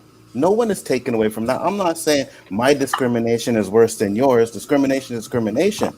But when you're putting it on the back burner and saying that, oh, he's preaching and stuff like that, that's where I have an issue because it's there. Mm-hmm. You're right. So I'm not saying yours is worse than mine. Yeah. Yes, all of it is bad. You discriminate someone because of their sex, their weight, their whatever, their color, whatever. It's bad, but it's there. Age, yes, and whatever it is, it's bad and it's there. Okay, I just want to be mindful of the time. We got about 37 minutes. I'm gonna let everybody quickly go around and get their grade, and then the last 30 minutes we can just chomp it up, however it flows. We're gonna let it flow organically. Azo, what is your grade for the overall series? Overall series, with this episode, A+. Overall series, A minus. I'll give it an A minus. Okay, Chris, episode grade, overall grade. I'll go A and probably about a B overall. Okay. Comics, what's your episode grade, overall grade? I give it a D, and my overall grade is a D. Okay. Dandelion Fluff, what is your grade? I'd actually go with a B on this episode, and I would go with a B for the show, I would say. Wasn't like my very favorite, but I mostly enjoyed it. Okay. Guy Scar, what is your episode grade and overall grade? Episode an A, overall grade B+. All right, LDG. Real quick, grade? Comic Division, what did you grade WandaVision as an overall? I want to say I think I gave it an overall. It was a D as well. Okay. Maybe it was a C. I honestly don't remember, dude. I mean, would you put this above WandaVision? That's all I really want to know. I would say that both of them are a complete waste of time. Ooh, wow. I'll say this, LDG. I think you're the only one that remembers anything about WandaVision at this point. We all forgot. What happens when you watch the screen that much? It's burned in your retinas, so you see it when you sleep. Shit. I give the episode. He's got it written Danny down. has it written down. I can tell you this. I know I didn't give the series a B. By the end of it, I was pretty pissed. So was I. And while you look for that, I just want to comment one thing. Yeah. Canada is not worse than the States. I'm sorry, guys. It's not. Whoever wrote that in the comments, it's not. I don't know in what sense the person's saying it. That's why I was like, in what sense? It's worse than what? In taxes? Absolutely. Yeah. There's a lot of things. There are a lot of things in Canada that are worse than the United States. But Love the weather better. Hold on. Housing prices. Of country, Canada is worse of a country for freedom. That's Your opinion. Your Well, opinion. Feeling pretty Absolutely. What I'm free. reading it is right now.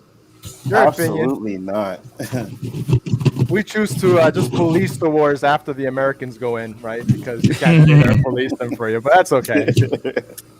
That's okay. I would like to start off with saying Interesting. I love both my American and Canadian brothers. So That's okay. I'm always up for like the discussions. I have no problem with people's opinion. Absolutely. It's just, Me neither. I just like opinions that are well balanced, and and on a broader What are you perspective. talking about? Do you know where you're at? Have you been on our shows before? Well balanced. What the hell is your problem? Well balanced. Hold on, let me get my Ritalin. The only thing that's well balanced is the Phantom Zones given to everybody. All right, so real quick while he's looking that up, my grades overall episode was an A. For the series, I'd give it a strong B plus. Absolutely, completely better than Wanda Fuck Division. Yes. Worth the watch. I'd grade it better than Mortal Kombat, better than WandaVision, better than Endgame. I'm really pushing that button right now. Better than... It was a good show to watch. I enjoyed it. I wish they would have made some things different. By the way, did Sam ever get the fucking loan? Did they even close that loop up? I don't think they needed to because they wouldn't have fixed the boat. The neighbor, like all The people. community fixed it. Yeah, the community.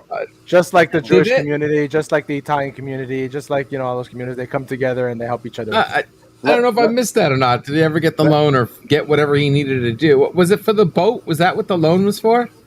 Yes. To save the business in the boat. Yeah. Let me say this real quick because he's saying hypocrisy in Canada's. Yes, we are locked down here in Canada. Not everywhere in Canada. Montreal here, we are locked down. But let me ask you this. Does your government give you guys $900 every 2 weeks because you're locked down? Fuck no. Did your government gives you guys $2,000 a month at the beginning of this? Yep. So please let's talk about, yes, we are locked down, but our government is helping us out a lot. Our government gave us back our money. Yes. Because that tax money is your money. Yes. Yes. All we got was and $2 we grand. can go to It's the like, hospital okay. whenever we want. That's true. All we It's got a high online. taxes, though. I feel It's pretty because of free our not high have to worry taxes. about going into bankruptcy because I had a car accident. Yeah, we just got $2 grand and said, all right, have fun with it. It's all good. We get every week, every 2 weeks, every month. So I don't think Toxic Man Flu maybe understands like socialism. I'm just saying, man. I'm like, listen, our country does have problems. It does. Every But country does. yeah, exactly. You know what I mean? do. Like, it's not perfect. Nothing is perfect. But at the end of the day, like, you're sitting there and saying this and that about us. But no, yeah, we're locked down. But they are doing what they can to try and stop this virus. That's why we're in it. Do I agree with all of it? Absolutely not. I do not. I do not agree with it because they do certain things like close down the gyms, but you can go to a supermarket to round pack There's or some shit that stuff doesn't like make that. sense. You know what I mean? There's things that don't make sense. It does. But at the end of the day, they still are doing stuff to try and help us. Whoa, Danny, Yeah, it's what not the like hell? Danny, what the hell? The last time I saw a screen like that, I was Judging us playing. all. Ladies and gentlemen, welcome to the Comic Forehead. That was Danny, are you trying to be the next? You trying to be the next cover for You Don't Know Jack? That he was trying out for That might be an old joke if you don't get that one. No, I get You it. just yeah. You don't know Danny? you don't know Danny. Daddy make a good Professor X. Anyway, the episode, I give it an A plus. Overall, I'll give it a strong A. All right. Go ahead, Deej. Well, let me see. The episode, I'll give a B plus. I still liked last week's better. And overall series, B. Okay. Alternator. What are your grades, sir? This week, I'm gonna give it an A. Definitely better than last episode, just with the action. And the show overall, I'm gonna give it an A minus. I think the show progressed like it should have. The first episode should establish stuff, and then by the end, there should just be a bunch of action and then a resolution. And is it better than WandaVision? Absolutely. Love you, brother. Love you, brother. And with the shows, I mean, this show was predictable, but at the same time, it feels kind of like a small like story. It's kind of like after like a huge comic book event, they'll have like a couple comic book issues, kind of basically being more like taking a breather. And I think that eventually down the line, we're going to get something bigger with these characters. So I am very intrigued. Hopefully. To see what's going on. Yeah, hopefully. Yeah, hopefully. Okay. My grades are going to be A for both the episode and the overall series. I just want to make a quick interjection. Maybe these shows are not everyone's particular cup of tea, but I do remember when Disney Plus didn't have anything and people were complaining. They just starting out this new streaming service and they got nothing to put on. They got nothing to put on it. So they got something to put on it. Is it rushed? Maybe. Is it not what you want it to be? Does it not tie in? Is it a filler? Those could be accurate descriptions of it, but it is something that we have never seen. Right now, Marvel is in a good place where they can't do no wrong. Really, I mean, you can do wrong, but people still going to watch it. Even though some of us hate this stuff, you're probably going to sit down and watch it just because it's MCU. So until we can get back into the theaters, get back to some kind of normalcy of life, we're going to watch this stuff because first, if this is what you cover on your channels, you're going to have to watch it to speak intelligently on it. Does it have issues and problems? Everything does. So I'm not mad at it. Some people, I mean, that's what makes, I guess, the spice of life, so to speak. Some people may like it, some people don't, but at least we can all sit down and peacefully and intelligently go back and forth and say, hey, I agree with this, but I don't agree with that. Yada, yada, this, yada, yada, that. Like I said, I can't tell you how it is to be in Dandelion's shoes because she's the only female on here. Just as much as she couldn't tell me how to be in my shoes, because I mean it's just different, and we can empathize with some things, but we can never truly know how it is to be something that we're not. So before we say stuff, and I'm guilty of sometimes saying crazy stuff too before I think, I try to be more mindful when I'm in a more diverse group like this. You got to be mindful of what you think because you don't want to say something that's going to alienate or piss off other people. So having said that, we have about 30 more minutes on here. So whatever you want to talk about, or we can go through the chat and try to answer some questions and just respond on it as orderly as possible. So I will go back up to where it allows me. Dandelion has something, Danny. I'm sorry. Go ahead, Dandelion. I don't think there's a problem with saying things that might piss people off. It's just a matter of having a civil discussion about it afterwards. Absolutely. Right. Absolutely. That's true too. Because that's the thing. We're allowed to disagree on stuff. Absolutely. It's how we do it ultimately. Absolutely. What would it be like if everybody agreed on everything? We wouldn't be able to have good civil conversations. You know what I mean? Exactly. So, that's what I always say. If it's like we're human, we're going to disagree. I'm not saying not to disagree. I'm saying sometimes things come out of people's mouth the wrong way.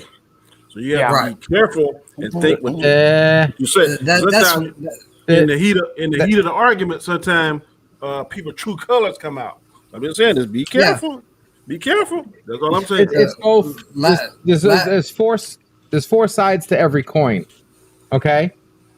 Sometimes it comes out of their mouth wrong, but sometimes it goes in the ear wrong. Yeah. Okay. And that's gotta be, and I preach that all the time. Okay. You can't hold somebody, especially if somebody that you just met. You can't hold them by their words. It's not about what they said. It's about what they meant. And sometimes, this happened to this morning when I was over on Vile Mike, and I was just being myself, and I said something, and I was talking to somebody who didn't know me, and they took what I said like exactly the way I said it. And I was like, okay, if I was JW, I would just be calling the guy names and shit and saying fuck you, you know what I mean, just cursing the guy. But I stood by, okay, well, it's the guys. Wait, let me just rephrase. This person doesn't know me. Let me explain what I meant, what I mean, and I just said that to be entertaining. That's what we're here on YouTube, right? If we were all freaking, who's that guy, Ben Stiller, it would be boring as hell. You know what I mean? So when I was talking about Mortal Kombat, I said it was an effing train wreck. Now, I didn't actually mean it was a train wreck, but I just kind of come on, LGD, you meant it. No, but I kind kinda of did, piggyback but- on what you said, dude. There's two things. There's intent and impact, right? There's what you intended, and then there's how that person interpreted what you said. Yes. And some of those things, well, I want to say sometimes, most of the time, they don't exactly line up. And the important thing on that is that let's just go down the divide of people in this country. You know, right now, our country, I don't know about Canada, but our country is very divided and very divisive about a lot of things. And sometimes this side hears it the way they want to, even though this side's saying something that is acceptable by that side's terms. It's very much, and that makes for a very combustive situation. Yes, is that absolutely. If the second somebody decides that what you said was not right, they're less likely to listen to your explanation and say, listen, I'm not saying what you thought I said. Because normally those of us who say these things, when we see a person's face or when we see a person's reaction, we know immediately, okay, let me find a better way of saying this. By that time, they've turned off, though. And that's the important thing, is to keep yourself open. Some people are absolutely going to say stuff you don't like. But if they try to clarify what they're saying, give them a chance. That's a big, important thing. Yeah, absolutely. You should, too. And it's one thing I love is what he said right there is when people, and I've had this before, when you cross the JW line, not Justice Warrior, just whiner. You don't give an estimate. When I'm telling the person, I didn't mean that, I mean this. And their next response is, no, you said, don't tell me what I meant. I'm telling you what I meant. I can't be wrong. Okay? I'm telling you I didn't mean it that way. This is what I'm trying to say. And they still say, no. They want to complain and paint you as a LDG, you're wrong on several occasions, bro. Yeah, but we're all wrong. We're all wrong every now and then. Check this out. He's just talking about WandaVision, okay? I admit, you were definitely I was wrong. Okay, absolutely, 100%. I should have been right, though. I should have been right. Last week, I tried to warn him. Last week, I started, you know, talking about the virtue signaling and all of the entire series. I wasn't saying that it wasn't needed. I'm just saying it could have been not as pronounced. You know, racism and being prejudiced and all the ists and isms, and you know, it's running rampant in the country, and we got to stop it. But I got called a name last week that didn't really sit on my palate very well, and also I've been called a racist before, and I'm gonna tell you what. Okay, I believe in equal opportunity. I don't care what race, color, creed you are. I don't care what gender you are. I don't care who you are. I believe in equal opportunity, and this show showed that. It gave Sam the chance to, no matter his skin color, to be able to help the people, and he acknowledged that not everybody was going to like it, and that was a great thing. It's just. Pixel cut. That's funny. I got a quick question for everyone. Has everyone seen the movie American History X? Yes. No. That is probably one of the best movies that was ever made on racism, the cause of racism, and race. Hands down, in my opinion. Yeah. Because you really get to see everything from both sides. Yes. That is correct. And unfortunately, I feel that's kind of the nuance that we're missing in today's day and age when it comes to this stuff. Yeah, but because it's too sensitive, comics now. Everything's too sensitive, that stuff, right? Like I said, I think it's important to talk about it, but I don't. Oh, for sure, yeah. I agree. I don't think they're doing it all that well a lot of the time.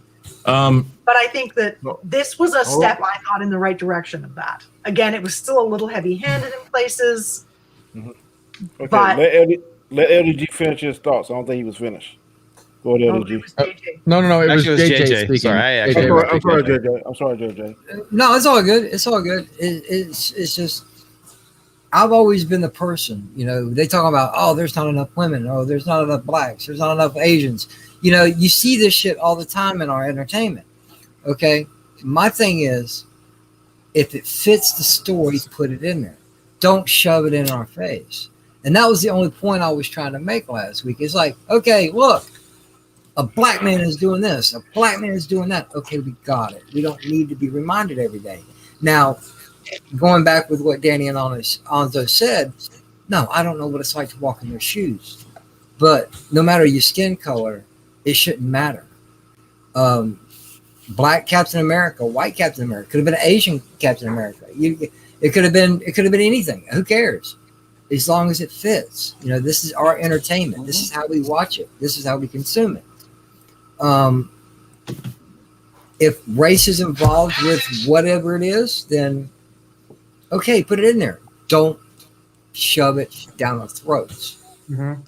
It's getting very old. And I'll agree with one thing you said, JJ. You're right. It shouldn't matter. It really shouldn't. It should not matter.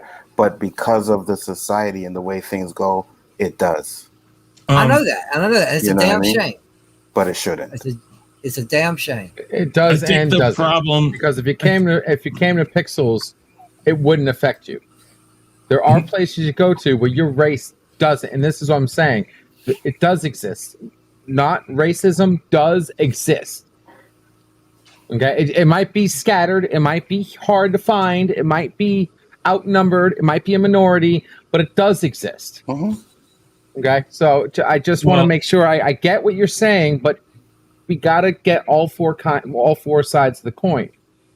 We don't live in an area where you walk outside and okay, wow, that might have came out. Okay, so maybe some areas you can walk outside and get shot at, but you get what I'm trying to say. It's not like it's just because you're a certain color or you're a certain whatever you are, you have hordes of people chasing you for it. Okay, you just have to deal with the mix-max bullshit that's going on today, which exists. I think the thing here is and this is how I always look at it. And like I said, the two sides of this divide, racism, not racism, being affected by it, not being affected by it. Here's the thing. I agree. Racism is truthfully a minority, but that makes it even more glaring when it happens. Because it just takes 5 minutes to walk down a road and everything's fine, nothing, and then that old guy says the N-word to you, and you're like, what the hell just happened? And that is so effective. But the problem is that on both sides there are people who refuse to believe that there are people who it doesn't matter to, or that there's a problem. There are some people on both sides. One, they believe that all black people, all Asians, all this, all whatever, are horrible people, and that they're the problem in the world. And then there are people in those communities on the other side of it who refuse to believe that there are any good people that really are fighting for them or that are okay with them being there. And then there's people like a lot of us who wish that we could find a way that it's easier, that everybody sees things kind of on an even keel, and hey, there are people fighting for you. But it's very difficult when you've got certain people that refuse to change it. That's on both sides. Wait, see, that's the thing that I've always said, and especially when this George Floyd stuff happened, I seen a lot of races more than any other before come out, and I was proud of that. I was like, yes, because it affects all of us. Like, Indeed. you know what I mean? At the end of the day, You should be affects proud of it, all because us. what happened to George Floyd was unexcusable, unforgivable. Yeah. That never should have happened. I agree, but I'm just saying the fact that we had, whites, Asians, everybody came out. That was good, and I say it on my stream. I'm like, look at this. You know what I mean? Everybody is coming out to support and show love, and that's what we need. If we're gonna have any type of change, that's what we need. A united change. Yes. It's just sad that something that drastic and that unnecessary is Has the to bring it catalyst for the up. change. Why couldn't that catalyst be something positive? I agree. Yeah, no kidding. I agree. That's 100%. what I wish, but just But That's when Well, that's when racism is going to be over. When we all come together just because it's the right thing to do, not because Billy Bob got Actually. killed or Tyrone got killed or Mhm. Sally Sue. It's just because, hey man, that's when it's going to be over. I don't think I'm going to Absolutely. see that in my lifetime. And Actually, I think that I don't mean to be on my soapbox. I'm going to say one quick point. Conversation, I'll let you go. sure. I never thought I would ever see a black president in my lifetime. I Mhm. just didn't think it. And I can tell you right now, and it's sad. I don't think I'm gonna see one. Another one in my lifetime. I agree. I, 100%. that is sad to me. I agree with you 100%. I don't even remember my point now. No, I'm sure we'll see another black president. We'll see another. I'm sure president. too. I believe so, because I just don't like. I just don't like. I just don't like why I think the reasons why we had the first one is why we had the first one, and that's another story. But racism is going to end. You know why? Because science dictates that race is disappearing. Eventually, we're all going to be the same freaking color. Okay, well, That's anthropologically guaranteed. speaking, judging people by a certain genetic traits is not a good way of classification, and this is where my anthropology background comes in. We're all one species, and the only reason why we have different color is because of where we are positioned to the equator. Absolutely. Yes. 100%. We all originated from the same place. It's because where we ended up, that's what changed us throughout evolution. Okay. And this is why these panels are so great. Race is the human race. Black, white is sub-race. That's a subclass of race. There's only one race, human. Except for Deej, he's an alien. Yeah. Well, and we all bleed red. Yeah, I think a lot of what's going on is that I do think that there is. I'm not going to say a subversive move that's trying to divide us. What's the best way of putting it? I think that when it comes to the establishment, they realize that we are better controlled when we're at each other's throats rather than when we are in harmony. Because when we are in harmony, we are helping the establishment. And Hollywood's doing the same thing. That's why Hollywood's giving us crap right now, because we're adding to the throats. And Sorry, go ahead. Go ahead. No, I'm agreeing with the comic, and it's just not the establishment. It's any group with authority realize if they have a herd of sheeple giving them money, the best thing to do is to keep them fighting each other. Yes. Like, how much money would they be making on these movies if we all absolutely loved it? Not much. You know why? Because YouTube channels that complain about stuff are 1 billion to 1 to YouTube channels that love everything. They make more money when we hate the stuff they give us because we're talking more about it. YouTube channels are exploding about it. Social media is exploding about it. How many memes do you see about shows like for instance, Star Trek that are good memes, and how many are making fun of Star Trek memes or making fun of how shitty things are? And as far they are making millions off of this, and you're like, well, LDG, how are they making millions off other people's YouTube channels? They are advertisements. Okay, all this stuff. Every time a YouTube channel promotes a leak or an article or a trailer or the show itself, they're making money off it. You damn well better believe it. No, that's why they'll give us something that we can fight over. Then they'll give us something that's half decent. Because, when they gave us Luke Skywalker, even when they gave us Luke Skywalker, it was like just crossing the line good. Like, really, like if it was me giving you Luke Skywalker, that entire scene, you would have saw his face doing 360 flips, being badass the whole 9 yards, not just some hooded character. And then you get some deep fake. Come on, I can do that. I can do a better job on my freaking phone with a deep fake they did with Luke Skywalker. Well, I have to. It says here, Danny. You see that comment? You still haven't. Danny Obama was mixed race. He was mixed with black, so he's black. I didn't see it. I'm sorry. Which one was He's black. Toxic Man Flu. He's black. He's mixed with black. It doesn't matter. He's considered black. Said Danny. You still haven't. Danny Obama is mixed with his mixed race, which was an opportunity. Okay. Well, but there is no pure. There is okay. First of all, there is no pure race. First of all, There is no pure. Every single DNA No. you get from every single person has a mixture of more than. There is no pure race anymore. Doesn't exist. Well, then there never was to begin with. There never was. Exactly. Exactly. Well, thank you. That's exactly what I'm saying. But this is what I'm saying. Like, whatever. Yeah. Flash said, "I don't think everything from Hollywood is bad. That's just me. I'm inclined to agree with you too, Flash. I just don't Not everything. Not everything. I just don't go into watching a show or going into a movie thinking about, oh hell, this gonna be woke, or if something is said, I don't go back slightly trying to show me that. Like, okay, the clip in Endgame, I'm using Endgame.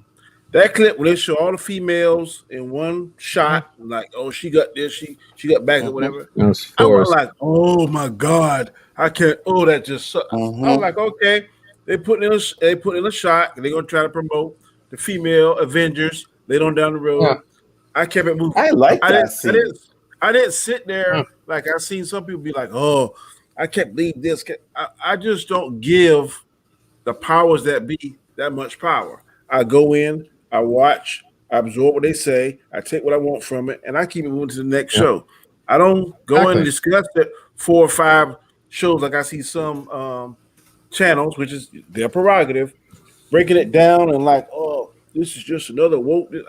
I don't know whether I'm just that ignorant, just that simple. I don't know, but sometimes there's a saying, ignorant is bliss.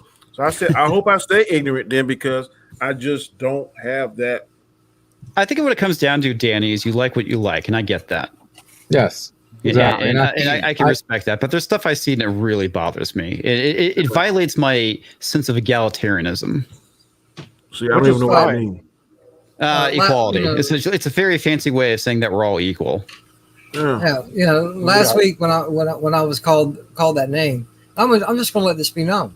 I don't care who you are on this panel, anybody in the chat. If we were to ever meet face to face, I'm going to shake your hand, give you a hug, do whatever. That's me. I don't care who you are, what you're made from, or where you're from. To me, it's like, hey, what's going on? I'm JJ. How you doing? Nice to meet you. People shouldn't worry about it. You need to be more kind. Don't worry about yes, ma'am, no, ma'am. Simple manners are just simple manners. Hold a door for somebody. Help somebody if they need help with their groceries or whatever they buy at the store, man. Just be a kind human being. That's it. I live by one mantra and one mantra alone, and that's do the right thing. And me and Danny will tell you that if we thought anybody on here was a racist, they wouldn't be on the stream. Oh, for sure. We all know that, man. And JJ, we all know you're not racist. You just look it. And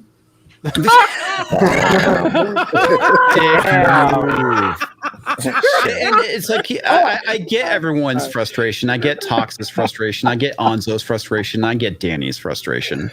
I think that the main thing what we need to do is mainly focus on, as individuals, coming together and changing it and changing things. Yes, for the better. And that's the thing. I see a lot of people being kind of opportunists in a way. And I like I said, I think that a lot of the stuff that we're seeing in the world right now is people are taking advantage of the situation to force the division between people. Yep. Or for self gain. I can't tell you how many YouTube channels I know that virtue signal, everything that you just said, and they don't do. They talk the talk, but they don't walk the walk.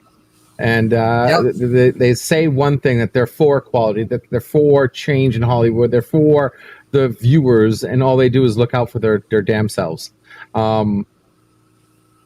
It's horrible, and it's hard for the viewers to know because they don't see behind the stage, they don't see behind the scenes and a lot of stuff, whether it be YouTube channels or Hollywood or government or you know what I mean, your neighbor or whatever. But I agree with Comic Chat real quick. I just wanted to make a quick a note. Yeah, I don't hate Endgame just because they make some woke female scene. I hate Endgame because Endgame just fucking sucks. I mean, the plot sucked, the story sucked, everything just sucked about Endgame, and that's not going to get me to put you in the film zone. I don't wait this long. I have discipline. Well, I just want to say one thing. I agree I agree with them. Sorry, LDG, I have to agree with you. It's just a bad movie. Let me say something real quick. Thank you are absolutely correct. But please don't steal my saying, man. Come on, bro. That's mine. At the end of the day. Okay, you know what? Okay, you can't cry copyright. Okay, that term has been used by millions of people. All right, and at the end of the day, you're not the one who created. At the end of the day, do you get that? Anyway, well, what was that at the beginning or at the end? Danny, I got a dip. I got another stream to get ready for. I do too. I want to thank everybody that had me here. I appreciate it, Danny, Anzo, Comics, Guy Scar, LDG, Dandelion, Deej, Austinator. Without you guys in some form or fashion, I wouldn't be here. And I appreciate every last one of you. And thank you for letting me come on, Danny. I appreciate it. Not a problem, sir. Not a problem. I want to say one quick thing, and then we're going to go ahead and close up. It's kind of hard if you have not to sympathize with the people that have something when the people that have something start complaining that stuff ain't fair when they had the good life the whole time. That's a big thing I see going on in my neck of the woods. Don't start complaining and be like when the tides finally change and you don't get your way every time. You start complaining. That's not fair. That's not fair. It's kind of hard for the have-nots to empathize with your situation. So I think that's what's going on. That's how I see it in some shape, form, or fashion. This is, like I said, the last episode of what I thought was a very good series, Marvel series. Next series, Chris will be hosting that. That's going to be the Loki series. I believe it comes on in June, if I'm not mistaken. June 11th, yes, sir. So I'm pretty sure same people, same usual suspects will be on that panel, but Chris will be, I guess, send you the invites.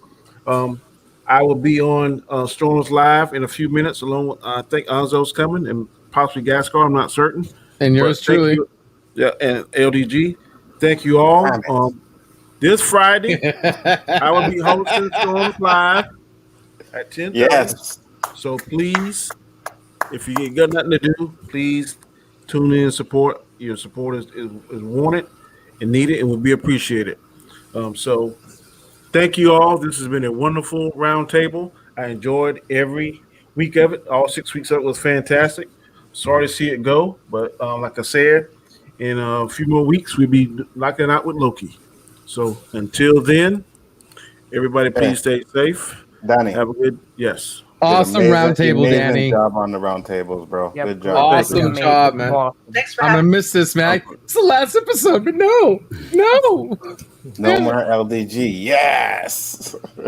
Until Loki, then we got to hear him talk about WandaVision. One last thing I want to throw out there. Yes, sir, Mr. Comics. I think everyone should go and check out Young Rippa's video about the whole thing with Falcon and Cap. I think it's something that you guys would find very interesting because he's also a black man, and he is very much against Falcon being Captain America. And he actually has had a really good argument as to why. I heard that. You didn't like it? No, me neither. I had a problem with his comment about saying that's not what how a black man would talk. That the black man wouldn't talk like that. When I know many black men that do talk like that, so it's like it's his opinion. I respect that. Okay, at least you guys have already seen Rippa's video then. That is his opinion. I don't want to get no kind of war back and forth. Yeah. No, exactly. That's fine. I get that. I am so far on the opposite side of that spectrum that it would take a telescope, binoculars, microscope, whatever, to even see me. So, would it take Project Prometheus? Keep doing you. I'm gonna keep doing mine. Absolutely. It's his opinion. Okay, I just want to make sure you guys actually saw that. So that's all I wanted. We saw. Yeah, we saw it. Thank you, sir. As always, take it easy and peace. I'm going deep.